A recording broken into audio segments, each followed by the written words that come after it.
जिस तरीके से हमने कश्मीरियों के साथ धोखा किया है ओवर द इयर्स, अब ये बहुत मुश्किल है कहना कि वो हमारे साथ खड़े होंगे। तो इस चाइना के सारे जो लीडर्स हैं, बड़े लीडर शी जिनपिंग से लेके नीचे तक, सब ने ये बार बार दोहराया है कि हम पाकिस्तान की जो सॉवरेनिटी है, ये संप्रभुता है, हम उसके लिए सपोर्ट देंगे। ये बहुत बड़ी बात है। इसका मतलब क्या हुआ, एक तो आप देखिए ये जब हुआ है उसके बाद ये जब 370 हटा है तो हमने देखा कि अप्रैल 2020 में पीएलए भी आके बैठ गई है ईस्ट लद्दाख में, ऊपर से ये स्टेटमेंट आ गई है। इसका बहुत सीधा सा मतलब है ये अब जंग जो है हिंदुस्तान पाकिस्तान की नहीं है, इसमें चाइना भी इन्वॉल्व है और चाइना के पास इतनी आज ताकत है कि उसको असला अपना भेजने की जरूरत नहीं है, काइनेटिक वॉर जिसको कहते हैं उसको करने की जरूरत नहीं है। तो आज क्या दिक्कत आ रही है यहाँ पर, जो असलियत है वो ये है कि हिंदुस्तान की जो फौज है उसके सामने 5 बड़े बड़े मसले खड़े हैं और वो 5 मसले हैं। सबसे बड़ा तो है कि जैसे जो इंडियन आर्मी है उनके ये सब ट्रक जाएंगे, एमुनिशन जाएगा, खाना पानी जाएगा फ्रंट पर, तो उसकी सिक्योरिटी की बात हो गई है। क्योंकि अब देखिए जब जंग होगी, जिस तरीके से हमने कश्मीरियों के साथ धोखा किया है ओवर द इयर्स, अब ये बहुत मुश्किल है कहना कि वो हमारे साथ खड़े होंगे। तो इसलिए सबसे पहले तो यहाँ पे देना पड़ेगा जिसको हम बोलते हैं काउंटर टेरर ऑपरेशन जो हो रहे हैं, जिससे कि हमारी लाइंस ऑफ कम्युनिकेशन सिक्योर हो। इसमें बहुत सारी फौज लगानी पड़ेगी, पहली बात। दूसरी बात यह है, क्योंकि उन्होंने कहा है चीनियों ने कि हम खड़े होंगे पाकिस्तान के साथ, तो जो चीन का फ्रंट है वहां पर वो अपनी हरकत शुरू कर देंगे। उसका मतलब ये हुआ कि जो हमारी जितनी भी हमारे पास ताकत है उसमें से आधी से ज्यादा ताकत हमें वहीं छोड़नी पड़ेगी। वो हम पाकिस्तान के फ्रंट में नहीं ला सकते, क्योंकि ये खतरा नहीं लिया, चांस नहीं ले सकते कि चीन क्या कर दे। ये दूसरा मसला है। तीसरा मसला तो जंग है ही है जो होगी हिंदुस्तान पाकिस्तान की। यहाँ भी दिक्कत है, यहाँ 2 बड़ी बड़ी दिक्कत है। पहली दिक्कत ये है, जैसे मैंने आपको बताया, जितना भी हमारे पास सामान है वो फाइनाइट है, ये नहीं है कि अनलिमिटेड है। उसको हमने वहां छोड़ दिया चीन के फ्रंट पे, तो वैसे ही हमारे पास चीजें कम हो गई। एयरफोर्स चीफ बार बार बयान दे चुके हैं कि मुझे ऑथराइज्ड है 42.5 स्क्वाड्रन, मैं आज 30 है मेरे पास, वो 30 से भी कम है, उसमें से भी आधी से ज्यादा आप समझ लीजिए चीन के पास चली गई। तो लड़ाई किसके साथ करेंगे आप, पहली बात। दूसरी बात, क्योंकि आज चीन के पास काबिलियत है, वो round the clock surveillance Pakistan को प्रोवाइड कर सकता है, जो हमारे पास नहीं होगी। मतलब पूरा जंग का जो थिएटर है वो पाकिस्तान को दिखाई देगा। उनकी मिसाइल्स को गाइड करने के लिए उनके सैटेलाइट्स अवेलेबल होंगे, बेदू सिस्टम। तो ये तीसरी बहुत बड़ी दिक्कत आ गई है। चौथी दिक्कत क्या है कि आपने देखा है कि चीन ने बहुत सारे साइबर अटैक्स किए हैं हमारे हिंदुस्तान पे, पूरे मेनलैंड पर, जैसे मुंबई में हुआ था 2020 के अंदर। अब वो मानते नहीं है क्योंकि अकाउंटेबल नहीं होते। तो जो ये किए थे साइबर अटैक, उसका मतलब ये है कि उनमें काबिलियत है साइबर वॉर करने की बिना हाथ दिखाए हुए अपना। और हमारे देश में हमारे एटीसीज हैं, हमारी रेलवेज है, पावर स्टेशन है, हमारे बैंक्स हैं, एटीएम्स हैं, इन सबको वो बिल्कुल जाम कर सकते हैं। अच्छा, और लास्ट बात जो बहुत इंपॉर्टेंट है, देखिए जंग जब होती है हिंदुस्तान पाकिस्तान की, तो कितना आपके पास सामान है, because this is a war of attrition, that matters.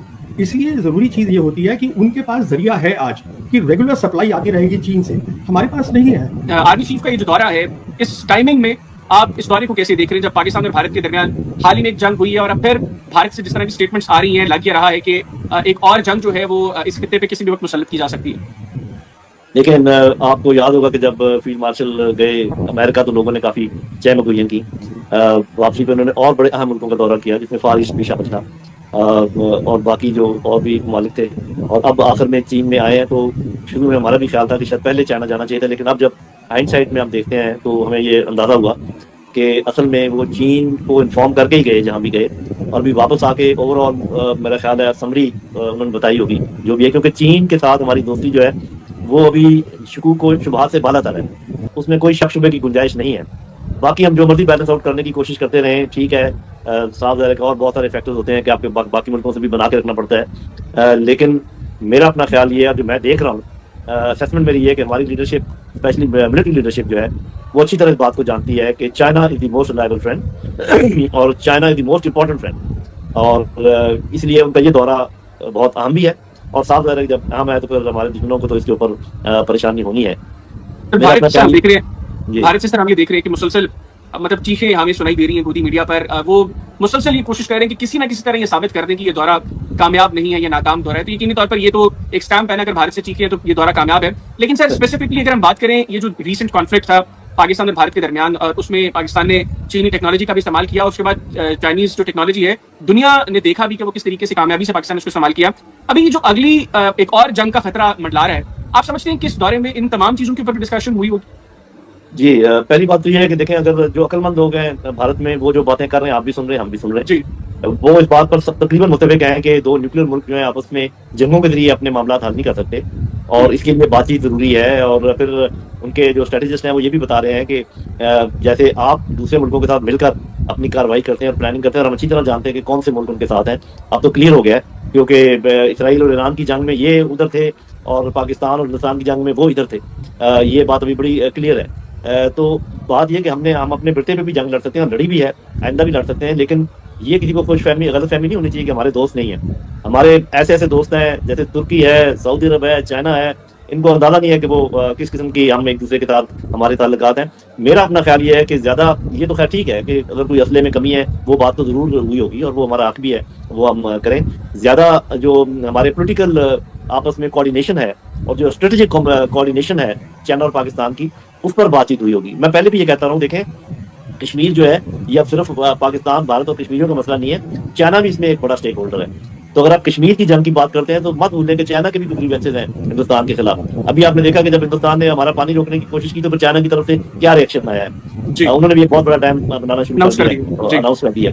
तो बात यह है कि हमारी दोस्ती गहरी है, पुख्ता है और हिस्टोरिकली प्रूवन है, इसलिए इसमें तो किसी को ना खुश होना चाहिए ना नाराज होना चाहिए। हमने तो अपना काम करना ही है। और मैं पहले भी आपके प्रोग्राम में मैंने कहा है कि देखें, अगर दोबारा कोई शरारत करेंगे तो उसका नतीजा वही होगा जो पहले हुआ है, ये नहीं कि भारत की सुखी और शायद पहले से ज्यादा हो।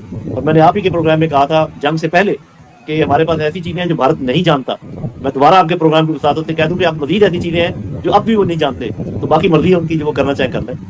बिल्कुल सर, हम ये देख रहे हैं कि भारत बहुत एग्रेसिवली मिलिट्री इक्विपमेंट बाय कर रहा है। मैंने पहले भी आपके साथ ये डिस्कस किया था एक प्रोग्राम के अंदर के उसमें वो जो डिलीवरी टाइम है उन इक्विपमेंट्स का वो है 6 माह से 1 साल के दरमियान में, जिसके बाद ये चीजें बहुत ज्यादा डिस्कस हो रही हैं कि भारत शायद अगले 6 माह से 1 साल के अरसे के दौरान भारत पाकिस्तान के खिलाफ कोई महाज खोलने की कोशिश करेगा। अभी ये जो दौरा है इसमें आप समझते हैं कि पाकिस्तान जो कुछ चीजें ले रहा है डिफेंस रिलेटेड चीन से, उसकी भी अर्ली डिलीवरी के हवाले से की बात हुई होंगी, क्योंकि अभी आईएसपीआर की प्रेस रिलीज में तो ये चीजें नहीं है, लेकिन बहुत सी लोग ये डिस्कस कर रहे हैं कि HQ-19 एयर डिफेंस सिस्टम और DF-17 जो हाइपरसोनिक मिसाइल्स हैं उनके हवाले से भी बातचीत हो रही है पाकिस्तान और चीन के दरमियान। देखिए, जब ये चीजें आएंगी तो बहुत पता चल जाएगा। ये बात आपको पता होनी चाहिए कि चीन की हमारी दोस्ती इस नौयत की है कि पाकिस्तान जो भी डिजायर करेगा मेरा ख्याल वो ले लेगा और वो बड़े दोस्तों की तरह हमें देंगे और उसमें कोई कंसेशन वगैरह भी हो सकती है। असल बात ये कि जब चीजें आती हैं, डिलीवर होती हैं, उसके बाद उनको इंटीग्रेट करना होता है, उनको इस काबिल बनाना होता है कि वो आपके सिस्टम में सेट हो जाएं। तो ये जो बात कर रहे हैं तो हिंदुस्तान बहुत सारे चीजें खरीदने की कोशिश कर रहा है, तो चीजें तो पहले भी उनके पास हमसे ज्यादा थी, मतलब इन कंपेरिजन उनके पास जहाज भी ज्यादा है, मॉडर्न भी हैं और हर चीज में उनकी कोई कमी नहीं थी। तो ऐसे असले के ज्यादा या कम होने का तो मसला नहीं है, इसमें आपके जज्बा भी है, आपकी ट्रेनिंग भी है, आपकी इंटीग्रेशन भी है। और वो हम अल्लाह ताला के फजल करम से मेरे अपने असेसमेंट में उनसे इतने आगे हैं कि उनको महीने नहीं कई साल लगेंगे वहां तक पहुंचने के लिए, उन चीजों को लेने के लिए, उनको इंटीग्रेट करने के लिए। उसके बाद भी फिर कुछ कोई ये यकीन की बात नहीं है कि वो क्या कर पाएंगे क्या नहीं कर पाएंगे। जैसे मैंने कहा, पाकिस्तान द मीन टाइम और जवाब तलाश कर लेगा। तो मेरी अभी भी उनको ये साहिब राय है कि वो ये सोचे कि क्या बातचीत के जरिए भी कोई काम हो सकता है या सारे मसले जंग से हल करने को तो होंगे नहीं। एक और बात मैं जरूर ऐड करना चाहता हूँ कि जंग तो उन्होंने हमारे ऊपर मुसल्लत की हुई है आज भी। ये जो BLA के और TTP के हमले हो रहे हैं, आपको क्या ख्याल है कि पुश्तनाई कौन कर रहा है? हमें अच्छी तरह मालूम है कि वो बिल्कुल रॉ कर रहा है और कुछ इंटेलिजेंस एजेंसीज है जो उनके साथ मिली हुई है। तो बुनियादी तौर पर जवाब तो अब पाकिस्तान ने देना है। जैसे उन्होंने एक दरवाजा खोला है ना कि पहलगाम में हुआ तो वो एकदम चढ़ दौड़े हमारे ऊपर, तो अब तो ये हक पाकिस्तान का है कि ये जो खून हमारा बहाया जा रहा है इसका बदला हम कब लेते हैं और कैसे लेते हैं। ये बात है जो जिस पर हमें बहस करनी चाहिए कि पाकिस्तान अपने इस खून का बदला कब लेगा और कैसे लेगा। और पाकिस्तान को ये पूरा हक हासिल है कि वो इसका बदला ले। जब तक वो नहीं लेता, मैं समझता हूँ कि पाकिस्तान का जवाब जो है वो पेंडिंग है, उसका जवाब रिजर्व में है। जवाब अभी हमारी तरफ से जाना है, उनकी तरफ से नहीं। और सर वो जवाब से किस तरह का हो सकता है? क्योंकि मुझे अच्छी तरह याद है जिस वक्त 6 और 7वीं के दरमियानी शब जब भारत ने एक दुज़लाना कार्रवाई की, हमारे सिविलियंस को टारगेट किया, उसके फौरी बाद जो 45 मिनट की एरियल बैटल हुई, एरियल कॉम्बैट हुआ, उसमें पाकिस्तान ने भारतीय फिजाइया का गुरूर भी खाक में मिलाया। मैं समझता हूँ पूरी फिजाइया को मनोमट्टी तरह दफन कर दिया, उनके 6 जंगी जहाज गिरे इंक्लूडिंग 3 राफेल्स। फिर पाकिस्तान ने कहा, यहाँ पर लोगों ने तो कहा कि पाकिस्तान ने बदला ले लिया, लेकिन हमारी फोर्सेस की तरफ से जवाब है कि ये हमारा रिस्पॉन्स था, हमने राइट टू रिस्पॉन्ड इस्तेमाल किया, राइट टू जो रिप्लाई है वो सॉरी राइट टू डिफेंस था, राइट टू रिस्पॉन्ड अभी हमारे पास है। फिर हमने देखा जब 9 मई और 10 मई के दरमियानी शब भारत ने हमारी मिलिट्री इंस्टॉलेशंस को हिट किया और बाद में जब पाकिस्तान ने ऐलान करके भारत की 26 मिलिट्री इंस्टॉलेशंस को तबाह किया, उनके 250 के करीब फौजी मारे, तो क्लियर होगी चीजें जो पाकिस्तान ने बात की थी। यहाँ पे जो अपने स्पेसिफिकली बलूचिस्तान का जिक्र किया, बहुत से लोग ये बात करते हैं कि भारत तो अल्लानिया बलूचिस्तान की बात करता है, बीएलए के जो टेररिस्ट हैं वो इंडियन टेलीविजन को जाकर इंटरव्यूज देते हैं, उनकी वीडियोस जो है वो पहले उनके पास पहुंच जाती हैं, तो और भी बड़े सबूत है पाकिस्तान के पास। तो पाकिस्तान किस तरह का जवाब जो है इससे मुतालिक भारत को दे सकता है, किस तरह का रिस्पॉन्स पाकिस्तान की तरफ से होना चाहिए और होगा आपके ख्याल में? देखिए, बात ये के साथ जरा कि हम स्ट्रेटजी तो डिस्कस नहीं कर सकते, लेकिन पाकिस्तान के पास रिस्पॉन्स करने के मल्टीपल ऑप्शन मौजूद हैं। अदर देन डिप्लोमेटिक, उसको तो छोड़ देना, डिप्लोमेटिक और पॉलिटिकल वो तो चलते रहते हैं, वो तो होता रहेगा। मैं मिलिट्री रिस्पॉन्स की बात कर रहा हूँ। पहली बात तो ये है कि जिस तरीके से वो समझ रहे हैं कि वो एक लो इंटेंसिटी कॉन्फ्लिक्ट या टेररिज्म के तहत हमारे ऊपर ये हमला करते, क्योंकि हम टेररिज्म में बिलीव नहीं करते, इसलिए हम इस किस्म का जवाब नहीं देते। लेकिन हमारे पास ये जवाब देने की कम से कम राइट मौजूद है, क्योंकि वो ये कर रहे हैं और हमारे पास कलमोशन भी है और भी है। लेकिन अगर मिसाल के तौर पे, मैं वैसे ही मिसाल दे रहा हूँ, पाकिस्तान को ये मालूम है कि इस वक्त हिंदुस्तान की फजाइया वीकनेस की हालत में है, अभी तक वो इतने और चीजें नहीं ला सके कि उसके पूरा कर सके। तो मिसाल के तौर पे अगर पाकिस्तान ये फैसला करता है कि हम फजाई हमला करते हैं हिंदुस्तान के ऊपर, तो कर सकते हैं। अगर पाकिस्तान फैसला करता है कि हम जमीनी हमला करते हैं, तो कर सकते हैं। साफ जाहिर है कि वो न्यूक्लियर थ्रेशोल्ड के नीचे रहते हुए, जैसे उन्होंने जगह खोली है ना, ये दरवाजा उन्होंने खोला है ना कि अगर टेररिस्ट का हमला होता है उसके जवाब में आप कन्वेंशनल हमला कर सकते हैं। तो वो जो दरवाजा खुल चुका है, तो वो याद रखें हिंदुस्तान वाले कि वो दोनों तरफ स्विंग करता है। वो दरवाजा सिर्फ एक तरफ नहीं खुलता है, वो दरवाजा दोनों तरफ खुलता है। तो इस चीज का अगर उनको दराक हो तो उनको पता होना चाहिए कि पाकिस्तान क्या कुछ कर सकता है। पाकिस्तान के पास बहुत ऑप्शन है अल्लाह ताला के फजल व करम से। बिल्कुल सर, आखिर में ये बताइएगा, एक तो आपने कहा कि भारत जो चीजें बाई कर रहा है डेफिनेटली उनको इंटीग्रेट करने में, उनकी ट्रेनिंग में सालों साल लगेंगे, लेकिन जो एक शैतानी अप्रोच हमें भारत में बरसर इक़्तिदार दिखाई दे रही है और जो एक प्रेशर हमें वहां पर दिखाई दे रहा है, ये साल जो है आरएसएस को 100 साल मुकम्मल हो जाएंगे। 26 अगस्त से 27 सितंबर तक पूरे भारत में आरएसएस की 100 साल जो तकरीबात है उनका आगाज होगा, और बहुत से एक्सपर्ट्स इवन भारत में ये बात कर रहे हैं कि इस टाइम के अंदर भी भारत की शरारत कर सकता है। आपको लगता है कि जो अप्रोच इस वक्त भारत में बरसर इक़्तिदार है, वो अपने जो मिलिट्री माइंड्स हैं उनकी अप्रोच को साइड पर रखते हुए, उनकी राय को साइड पर रखते हुए ये प्रेशर डाल सकती है कि नहीं, अभी हमें कुछ चाहिए इस 100 साल तकरीबात के लिए पाकिस्तान के खिलाफ? और फिर पॉलिटिकली भी हमने ये देखा है माजी में कि वो पॉलिटिकल बेनिफिट्स के लिए भी ये हरकतें करते हैं, तो वो ये कर सकते हैं इस टाइम में, या आप समझते हैं कि नहीं, इसकी कोई चांसेस ही नहीं? देखिए, पहली बात तो ये है कि अगर आप ओवरऑल दुनिया का रवैया देखें पाकिस्तान की तरफ और भारत की तरफ, तो आपको साफ नजर आ रहा है कि वो पाकिस्तान के हक में है, इसलिए कि पाकिस्तान ने पहलगाम की इन्वेस्टिगेशन की बात की थी, जबकि हिंदुस्तान हमला हुआ था। दूसरा ये है कि जो उनके हमले का नतीजा निकला वो भी पूरी दुनिया ने देख लिया। तो एक तो मेरा ख्याल ये है कि ये कभी भी मुमकिन नहीं है कई सालों तक कि भारत अकेला पाकिस्तान के ऊपर दोबारा हमला करने की कोशिश करे, और जो उसका करीबी साथी है जिसके साथ मिलकर वो ये काम कर सकता है, वो खुद इतना उलझा हुआ है कि उनके पास भी इस वक्त नहीं है। वो भी भारत को कहेंगे अगर आपको हमारी मदद की जरूरत है तो जरा ठहर जाएं, तो उसके लिए भी उनको इंतजार करना पड़ेगा। तीसरी बात यह है कि अब ये जो दो उन्होंने कोशिशें की हैं उसके नतीजे में तो ये है कि हो सकता है मोदी साहब घर चले जाएं, लेकिन अगर तीसरी दफा उन्होंने कोशिश की और वो भी नाकाम हुई, जो कि इंशाल्लाह जरूर होगी, बल्कि इस दफा तो मुझे लगता है हम अपने कोई काम भी चीजें कर लेंगे, तो फिर हो सकता है कि ये पूरी भारतीय जनता पार्टी जो है ये इसकी पूरी बिताक लपेट दी जाए।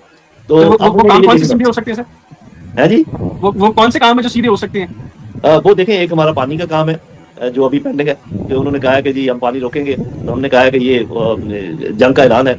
और दूसरा ये कि हमारे कश्मीरी भाइयों की आज़ादी का मसला है जिसके ऊपर बहुत जुल्म सितम हो रहे हैं। तो बस इतना बता देना काफ़ी है, और ये पाकिस्तान की प्लानिंग इतनी बड़ी हो सकती है जो कि इनके ख्वाब ख्याल में भी शायद ना हो। तो खैर ये बातें मैं एडवांस कहकर शायद अच्छा नहीं कर रहा कि चीज़ें मैं बाहर लेकर आ रहा हूँ, लेकिन दुश्मनों को ये